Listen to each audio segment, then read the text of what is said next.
We'll work it out. How many times have we heard that expression at work, on the construction sites and offices, factory floors, and at our schools? Well, we will work it out. We always do.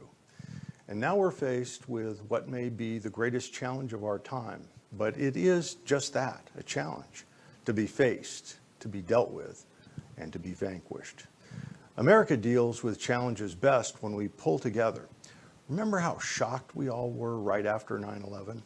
But in the following days, remember how good it felt just to be standing up with your fellow American again.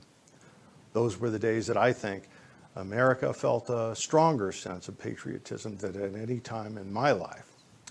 We had a ruthless enemy with new global tactics. Well, he's dead. We will get through this. Working together, we will work it out. Because there is some good news when it comes to the coronavirus. It turns out that washing your hands doesn't just clean your hands. It literally rips the coronavirus to shreds. There's a great article in the New York Times on March 13th. It's amazing. Soap literally rips the coronavirus to pieces practically on contact. There's some other good news here, and that it seems that infants and our children are among the least susceptible to the disease. That's from the Center for Disease Control on March 17th. That's the part that we seem to know today. The other good news is that the coronaviruses as a whole, and there's a whole bunch of different coronaviruses that are not nearly as dangerous as this one, but a whole bunch of coronaviruses that can't take the heat. That's from the South China Morning Post on March 8th. Maybe they die off at 105, maybe they die off at 110. If it's 110, we got a whole lot of room right here in Las Vegas. The other good news, the Chinese seem, as of this date, to have contained the virus in some parts of their country. I'm betting that if they can do it, we can find an even better way. Their proven model, it turns out the best way to work together is just to stay apart for a while, just as the governor ordered, just as he had the Strip closed down. Avoid congregating at all costs. Churches, mine among them, now offered televised services. In sports, there's a term, unforced error. Our mistake, not our opponent's ability, our own mistake, but a mistake that can cost us. Well, we're surrounded by potential mistakes. An example, we don't always need to be handling cash all the time. And when we do need to, we can do it with electronic pay, Amazon, PayPal. Press the button, no cash.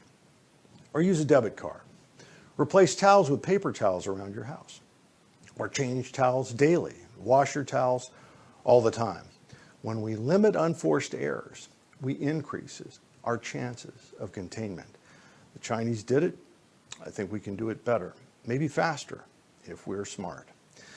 America is envied by the rest of the world for our creativity, for our ability to innovate. No one does it better because America has attracted the best and brightest minds from every corner of the world. There's a long list in the race to inoculation. My money's on America. But you know what? Doctors all over the world are reviewing drugs that are sitting on the shelf right now to see if they could also treat or partially impact the transmission of this disease. None of us wants to see the country or the rest of the world taking this economic hit. But what the Chinese have shown is that if you do deal with it quickly, you may not have to deal with as many cases. That much is known. The bad news, there was some misinformation earlier. It was terribly, terribly wrong. And that is that this is nothing but the flu. Actually, estimates, conservative estimates on that, are that this coronavirus is at least 14 times, that's 1,400% more lethal than the kind of flu we get every year. We don't need to panic when we remember this one thing. We've been through tough times. They pulled us together as a nation. And this time, we can pull together by staying apart, hopefully not too long. I know that these threats that loom on the horizon carry the potential to be a seed of strength that will get us through. You know we will get through this. We're just going to have to get through this by staying apart this time, this tough time. And remember, soap and water shreds the coronavirus. It rips it to pieces.